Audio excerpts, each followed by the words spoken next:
변화할 수가 있습니다. 빌레몬서에 보면은 바울이 오네시모란 사람에 대해서 이야기를 끄집어내요. 이 오네시모는 빌레몬의 노예이던 사람입니다.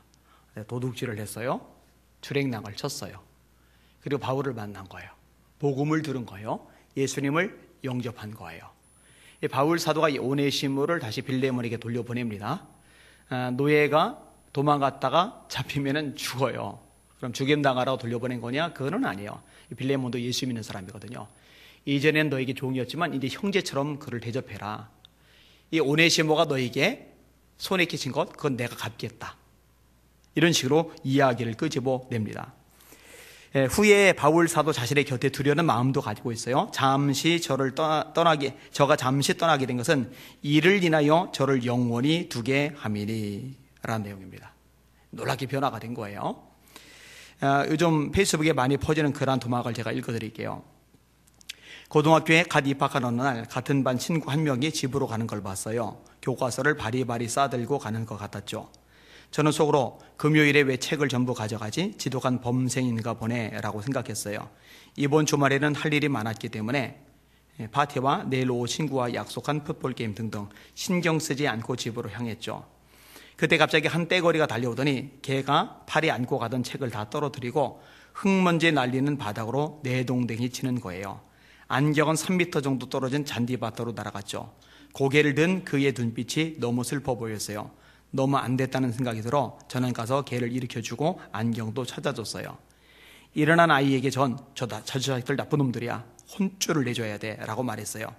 걔는 저를 보면서 고마워라고 말했죠. 활짝 웃으면서요. 정말 고마워하는 미소였어요. 집도 마침 같은 동네라서 저희는 집까지 같이 걸어갔어요. 꽤 괜찮은 친구더라고요. 이름은 카일이에요. 저는 카일에게 주말에 풋볼을 같이 하자고 했어요. 좋다고 하더거든요.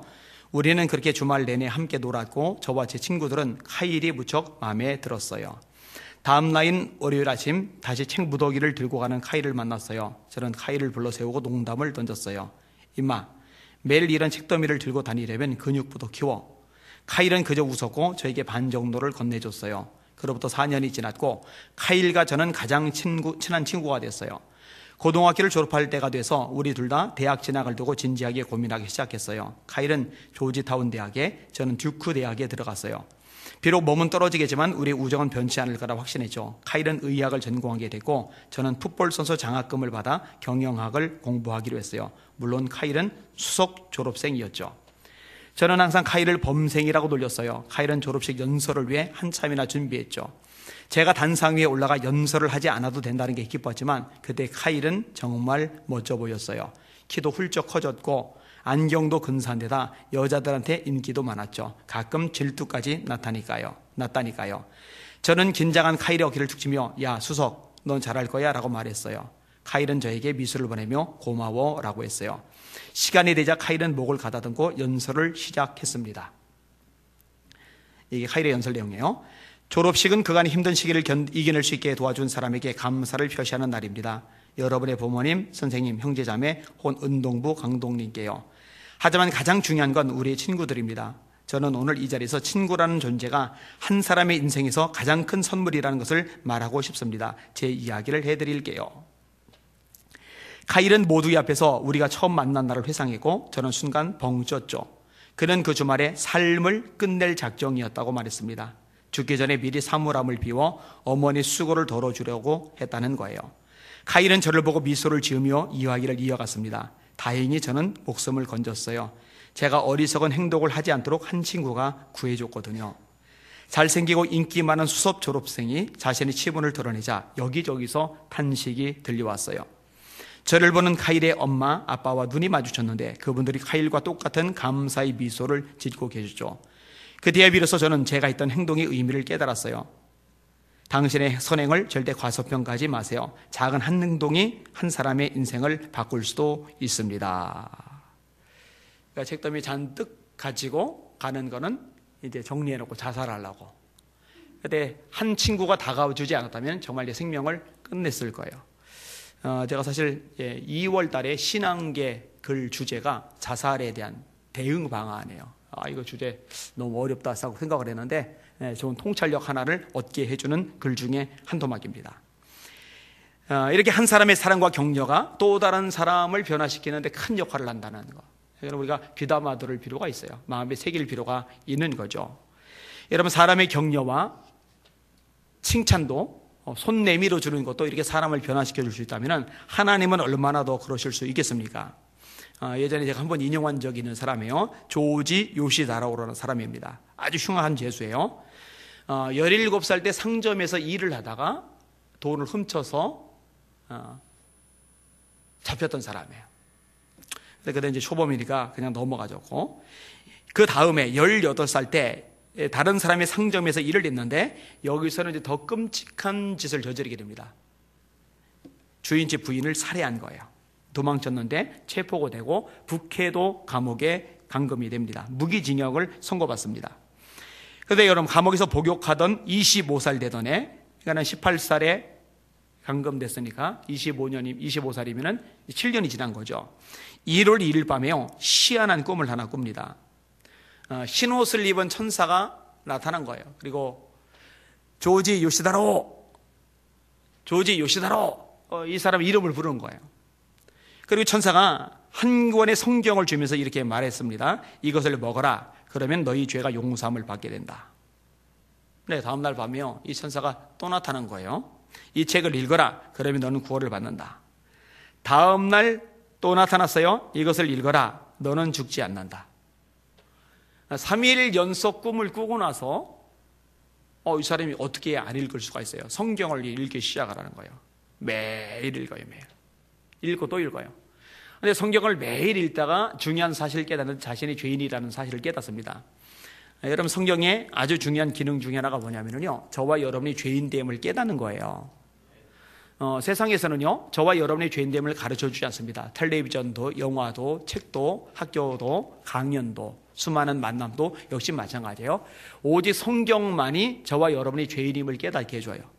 이거는 구원에 있어서 굉장히 중요한 요소입니다. 예수님이 이런 말씀하십니다. 인자가 온 것은 의인을 부르러 온 것이 아니요 죄인을 불러 구원하러 왔다. 건강한 자에게는 의원이 쓸데없고 병든 자에게 알아야 쓸데있나니 내가 의인을 부르는 것이 아니라 죄인을 부르러 온 거다. 근데 내가 죄가 없다고 생각하고 죄인이라고 생각하지 않는다면 예수님이 필요 없는 거죠. 내가 죄인임을 알 때 비로소 예수님이 필요한 거예요. 예수라는 이름의 뜻이 뭐라고요? 자기 백성을 저희의 죄에서 구원할 자, 그런 뜻을 가지고 있는 거거든요. 죄인됨을 깨달았어요. 예수님만이 구원자임을 믿게 되었어요. 그 예수님을 인생의 주님으로 영접하게 됩니다. 이게 성경의 기록 목적이죠.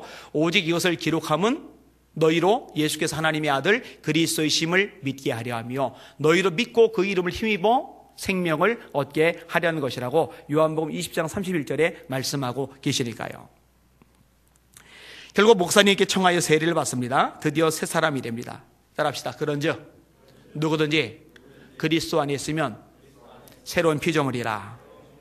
이전 것은 지나갔으니 보라 새 것이 되었도다. 변하거든요. 그렇게 변화가 된 다음에 특사로 감옥에서 풀려나오게 됩니다. 그리고 일생을 하나님의 사람으로 살게 되는 겁니다. 이 사람의 변화, 하나님은 얼마든지 가능하신 거죠. 사실 우리가 다른 사람을 향해서 할 일은요, 포기도 아니고 비난도 아니고 조롱도 아니고 손가락질도 아닙니다.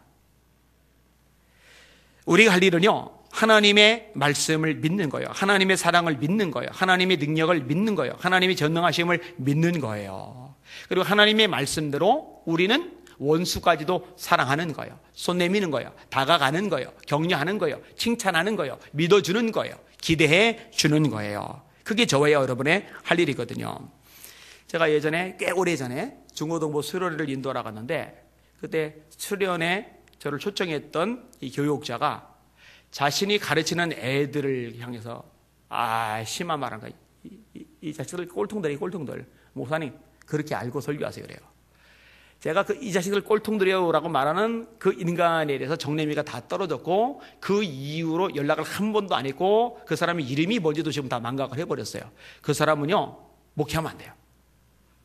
어떻게 자기가 가르치는 애들 보고 꼴통이라는 말을 함부로 합니까? 그건 틀린 거예요. 절대 그런 식으로 말하면 안 되는 거거든요. 오늘 설교 제목 한번 따라합시다. 사람을 믿어주고 기대해주고 칭찬해주자. 이렇게 살아가는 저와 여러분들 되시기를 주님의 이름으로 축원합니다. 그게 이제 바람직한 주님의 사람들의 모습이죠. 오늘 본문에 등장하는 기도는요, 사실 깜이 아닐까, 인물감이 아니라는 거죠. 여러모로 약점과 한계를 지는 인물입니다. 제가 전에도 말씀드렸는데 이 기도는 일단 성격적인 면에서 약점이 있어요. 무지 소심합니다. 밀을 포도주 틀에서 숨어서 타작을 합니다.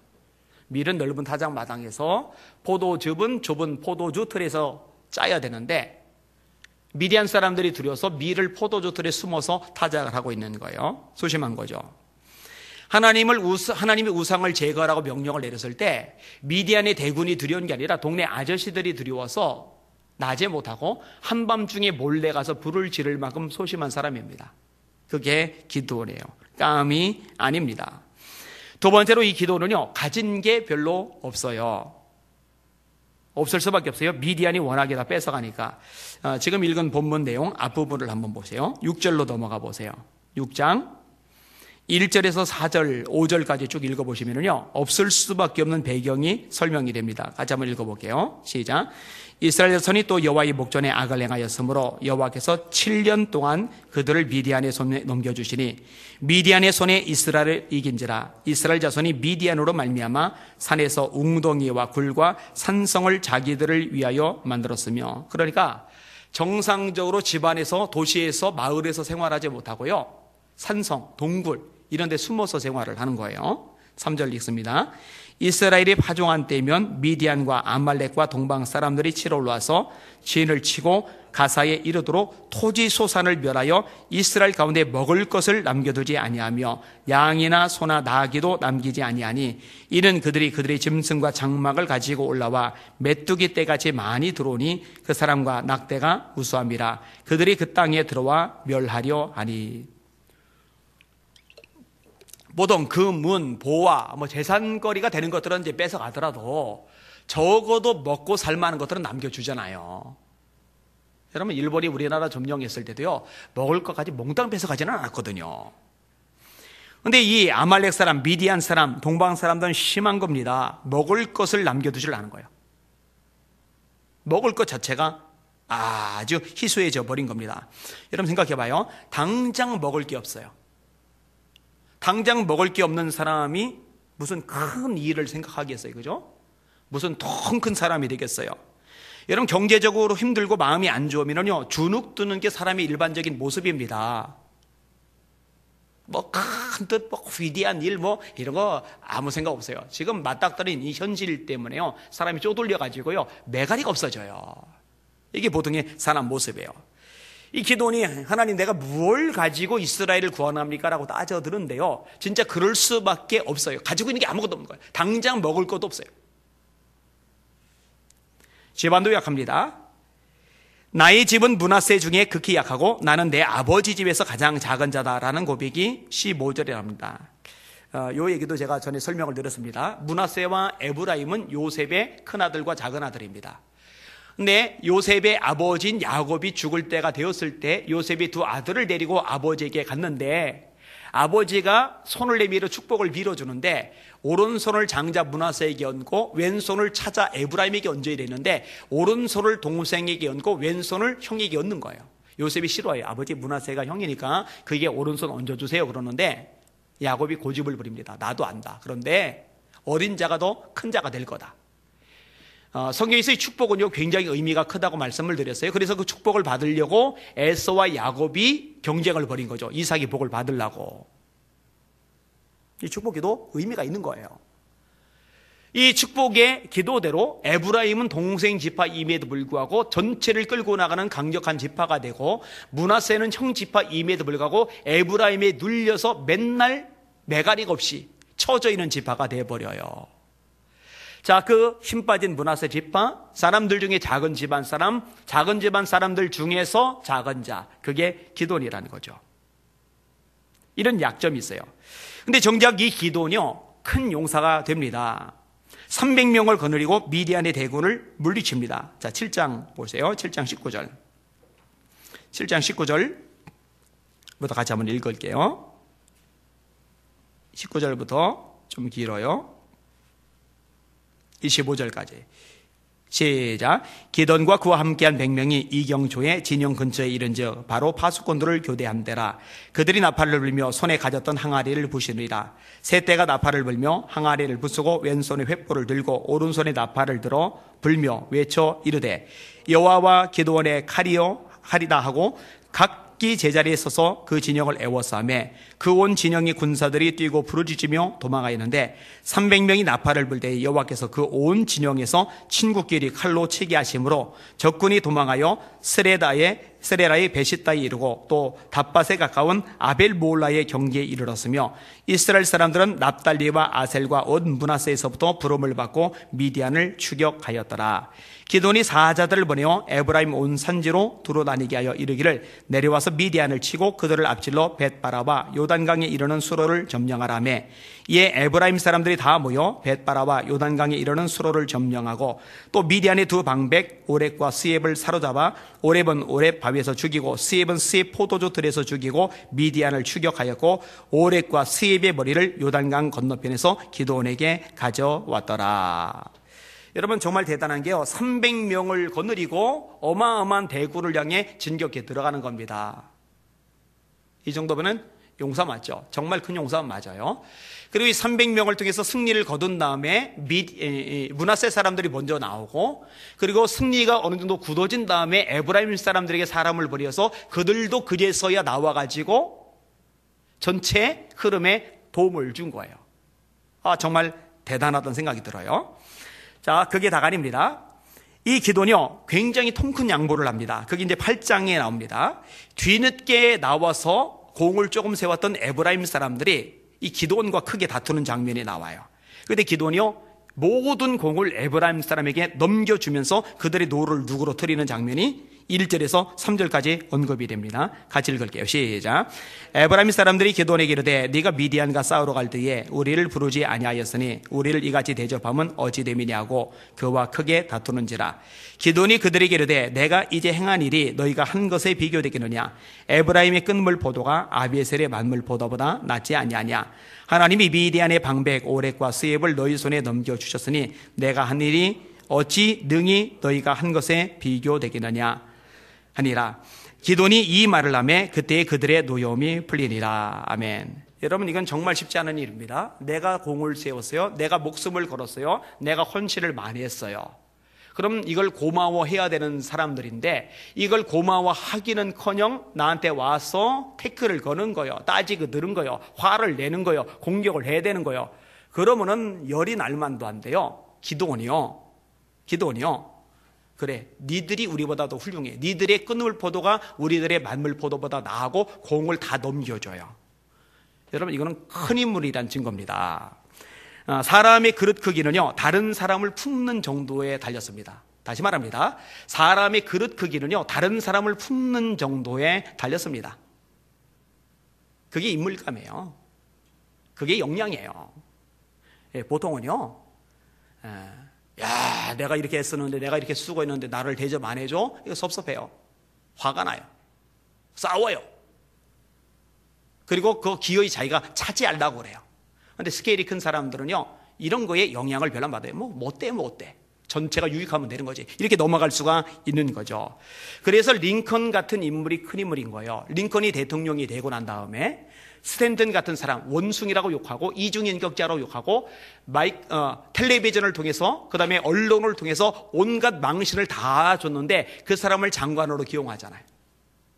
그 외에도 여러 사람들을 중직자로 기용을 합니다. 참모들이 말립니다. 각하를 조롱하고 비우고 모욕하던 사람입니다. 링컨의 생각은 뭐냐? 그렇지만 그 사람은 역량이 된다는 거죠. 그 사람이 역량이 돼서 국가적으로 유익이 된다면은 그 사람이 나를 욕하던 사람이 어떻고 나를 모욕하던 사람이 어떠냐는 거죠. 그걸 다 품어버리는 거예요. 저는 우리나라 대통령들이 좀 이 정도 스케일이 되면 좋겠다는 생각이 들어요. 우리나라 대통령들은요, 계속 되풀이가 되는 게 보수건 진보건 본인이 대통령이 되면은요, 이전에 대통령과 대통령을 따랐던 사람들 다 감옥에 쳐넣기 바빠요. 뭐 이름은 각기 다르겠어요. 근데 정말 필요한 경우는 그것도 있어야 되겠지만 이 보복적인 경우가 생각보다 많아요. 자, 조금 더 다룰 필요가 있어요. 이 기돈이요, 얼마나 인물감이냐. 피곤을 이기면서 싸웁니다. 자, 말씀 4절 같이 읽어볼게요. 4절 시작. 기돈과 그와 함께 앉아 300명이 요단강에 이르러 건너고 비록 피곤하나 추격하며. 피곤할 수밖에 없어요. 첫째는 육체적으로 피곤합니다. 당연하죠. 전쟁을 계속 벌려왔으니까. 두 번째로는 정신적으로 피곤합니다. 당연하죠. 에브라임 사람들이 태클을 걸었으니까. 가만히 보면요, 하나님의 일을 하는 데 있어서 피곤과 싸우는 것도 중요한 부분입니다. 여러분 정말 피곤할 때가 많습니다. 그런데 피곤하다고 물러나거나 몸살이면 주의 일을 못합니다. 여러분 제가 이제 집회 인도를 계속하는데 와 진짜 피곤합니다. 정말 피곤합니다. 가는 날 가기 싫을 때가 한두 번이 아닙니다. 목회도 마찬가지예요. 근데 이겨나가는 거죠. 근데 여기는 여러분들도 역시 마찬가지입니다. 여러분 특별 새벽 기도를 지금 하는데 얼마나 피곤해요? 피곤하죠, 그죠? 그런데 이기면서 하는 거예요. 대가집을 하는 거죠. 자, 이 기돈이 인물감이 또 하나 이유가 있는데요. 비협조적인 반응을 만날 때 거기에 주저앉거나 굴복하지 않고 못해 먹겠다 그러지 않고 그걸 뚫고 나간다는 거예요. 여러분 다 협조를 잘하면 얼마나 좋겠어요, 그죠? 제가 예수 믿게 담임 목사인데 여기까지 오는 동안에도 참 많은 우여곡절이 있었어요. 100% 다 협조해서 여기까지 왔느냐? 그거는 절대로 아니거든요. 그리고 이거는요, 누구나 겪는 일입니다. 자, 예수님이 십자가의 죽음을 앞두고 너무너무 힘드셨어요. 그래서 3명의 제자들에게 부탁을 합니다. 내 마음이 심히 고민하여 죽게 되었으니 너희는 나와 함께 깨어 있어다오. 그러면은 주님이 이렇게 연약한 모습을 보이니 야, 우리 주님 생각해서 우리 협력해서 함께 깨어 기도하자고 깨어서 기도를 했으면 좋을 텐데요. 이 3명은 퍼즐로 잠을 잡니다.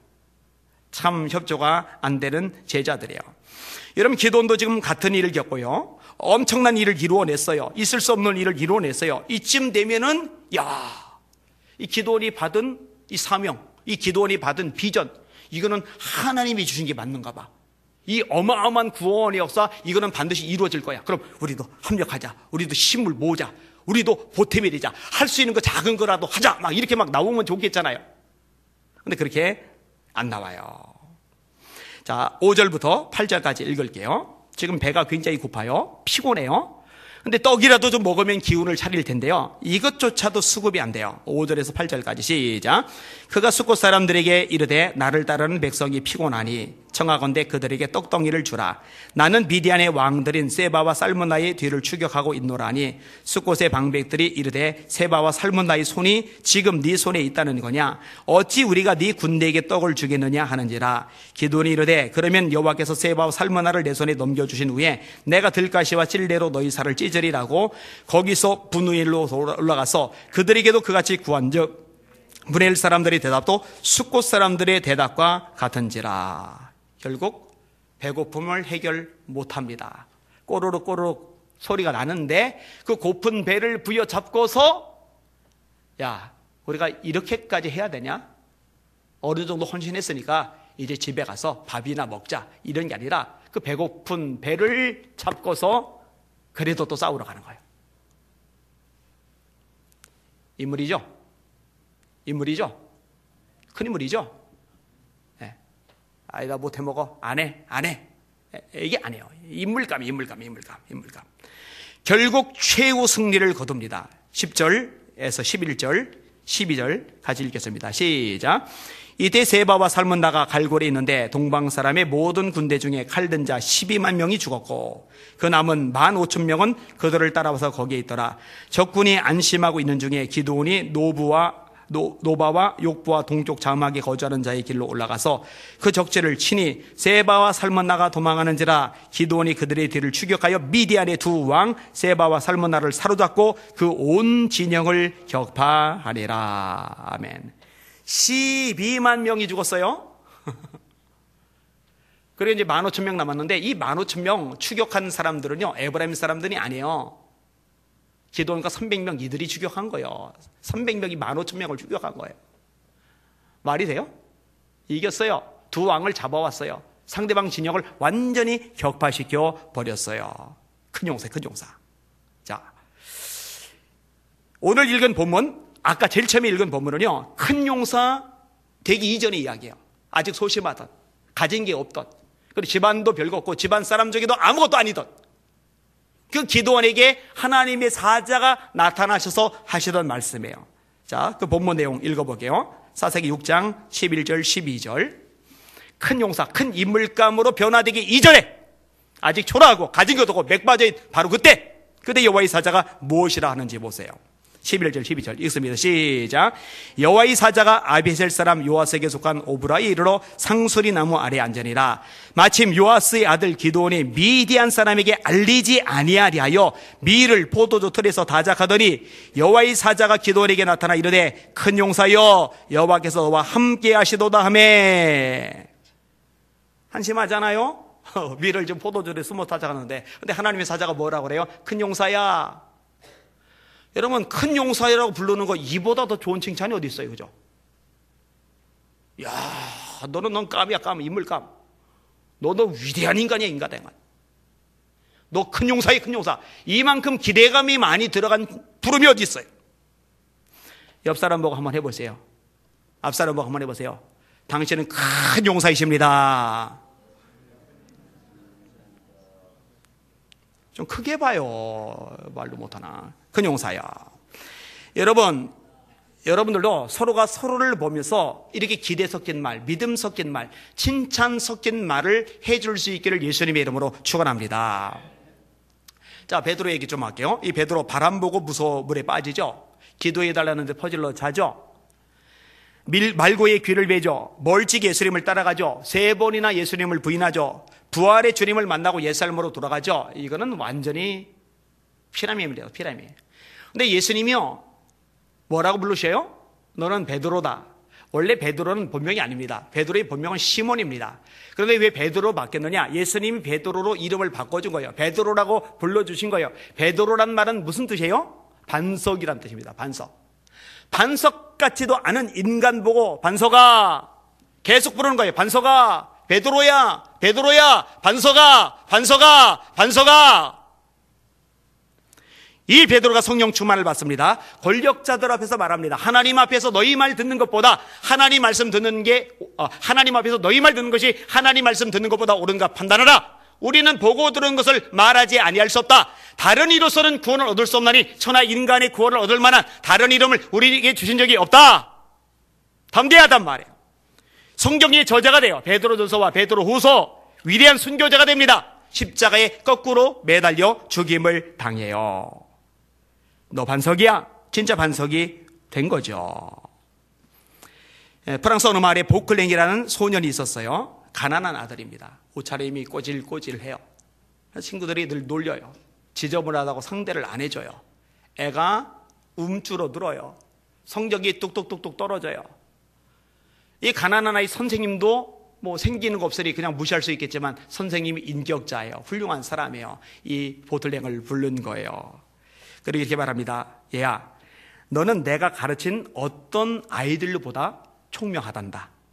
너 열심히 공부만 하면 분명히 큰 인물이 될 거야. 그러니 상처받지 말고 열심히 해자. 너는 큰 인물이 될 거야. 너는 큰 인물이 될 거야. 그 말을 들으니까 소망이 생겨요. 열심히 공부를 합니다. 이 사람이 누구냐? 후에 파리 대학의 교수가 됩니다. 새로운 원소인 크롬. 지금의 이제 크롬은 누구나 알지만 크롬이라는 원소가 알려지기 이전에 크롬을 제일 먼저 발견했던 세계적인 학자가 이 보클랭입니다. 너는 큰 인물이 될 거야. 그 말 한마디가 다시 공부에 열심을 내게 만들어줬어요. 김원종 작가가 썼던 글 한 토막 최근에 읽었는데 재미있더라고요. 그의 아버지는 6.25 전쟁에서 한쪽 눈을 잃고 팔다리를 다친 장애 2급 국가유공자였다. 아버지는 그에게 반갑지 않은 이름이었다. 병신의 아들이라 놀리는 친구들 때문이었다. 가난은 그림자처럼 그를 둘러섰다. 아버지는 아들에게 미안한 마음을 표현하고 싶을 때마다 술의 힘을 빌려 말했다. 아들아 미안하다. 이국종 교수의 이야기다. 최근에 대한민국에서 가장 유명했던 사람이죠. 이국종 교수. 그죠? 그는 한 인터뷰에서 이렇게 말했다. 중학교 때 축농증을 심하게 앓은 적이 있습니다. 치료를 받으려고 병원을 찾았는데 국가유공자 의료복지 카드를 내밀자 간호사들의 반응이 싸늘했습니다. 다른 병원에 가보라는 말을 들었고 몇몇 병원을 돌았지만 문전박대를 당했습니다. 이런 일들을 겪으며 이 사회가 장애인과 그 가족들에게 얼마나 냉랭하고 비장한 곳인지 잘 알게 됐던 것 같습니다. 이야기는 거기서 끝나지 않았다. 자신을 받아줄 다른 병원을 찾던 중 그는 자기 삶을 바꿀 의사를 만나게 된다. 이학산이라는 이름의 외과 의사였는데 그는 어린 이국종이 내민 의료복지 카드를 보고는 이렇게 말했다. 얘야, 아버지가 자랑스럽겠구나. 아버지가 자랑스럽겠구나. 그는 진료비도 받지 않고 정성껏 치료하곤 마음을 담아 이렇게 격려했다. 열심히 공부해서 곧 훌륭한 사람이 되어라. 그 한마디가 어린 이국종의 삶을 결정했다. 의사가 되어 가난한 사람을 돕자. 아픈 사람을 위해 봉사하며 살자. 그를 대표하는 삶의 원칙도 그때 탄생했다. 환자는 돈 낸 만큼이 아니라 아픈 만큼 치료받아야 된다. 이거 이국종 교수 한 말이죠. 멋있잖아요. 환자는 돈 낸 만큼이 아니라 아픈 만큼 치료받아야 된다. 어린 이국종이 내민 의료복지 카드를 보며 아버지가 자랑스럽겠구나라는 말을 한 의사가 없었다면 그는 우리가 아는 이국종이 될 수 없었을지도 모른다. 부끄럽다고 생각한 의료복지 카드를 자랑스럽게 만들어준 근사한 한마디가 세상을 아름답게 했다. 누군가 자신의 꿈을 말할 때 당신은 뭐라고 답해주는가? 다 좋은데 그게 돈이 되겠냐? 너 그거 하려고 대학 나왔니? 그거 아무도 알아주지 않는 일이야. 그런 말은 상대의 마음을 아프게 할 뿐이다. 이렇게 따뜻한 마음을 담아 호응하면 어떨까? 네 꿈 참 근사하다. 참 멋진 꿈을 가졌구나. 그런 꿈을 가진 네가 나는 참 자랑스럽다. 한 사람의 꿈은 그것을 지지하는 다른 한 사람에 의해 더 커지고 강해진다.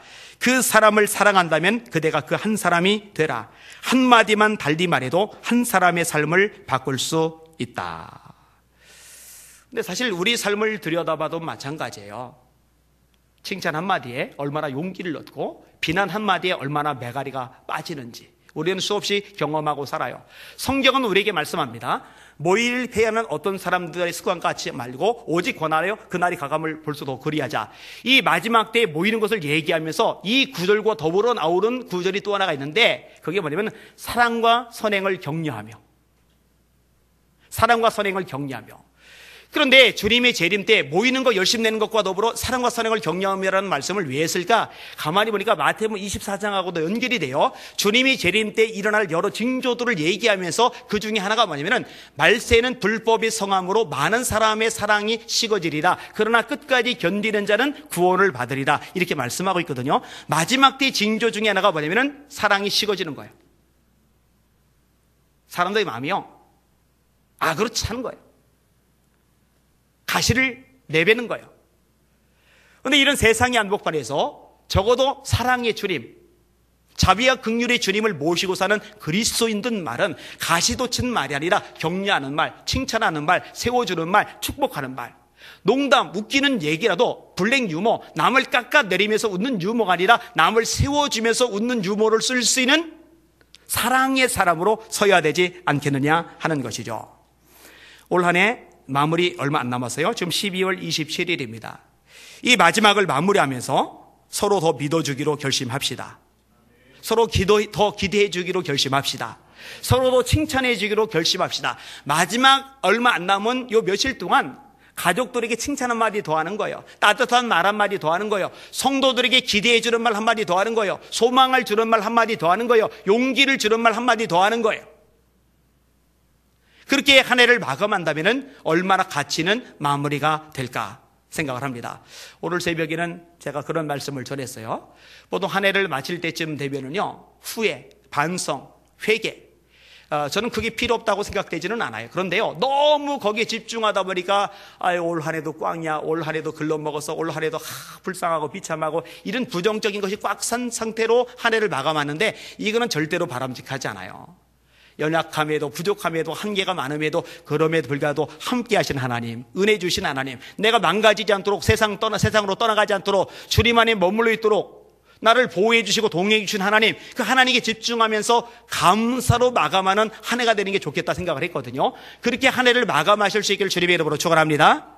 그리고 오늘 본문은 한 해를 마감하면서 격려하면서 칭찬하면서 사랑해주면서 기대해주면서 서로 믿어주면서 한 해를 마감하면은 참 아름다운 마감이 되겠다라고 생각이 들었습니다. 오늘 설교 제목 따라합시다. 사람을 믿어주고 기대해주고 칭찬해주자. 기관 내에서도 마찬가지예요. 그죠?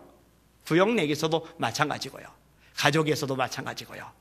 이렇게 아름답게 한 해를 마감하는 복된 2017년도 마지막 마무리 되시기를 예수님의 이름으로 축원합니다. 아멘. 찬양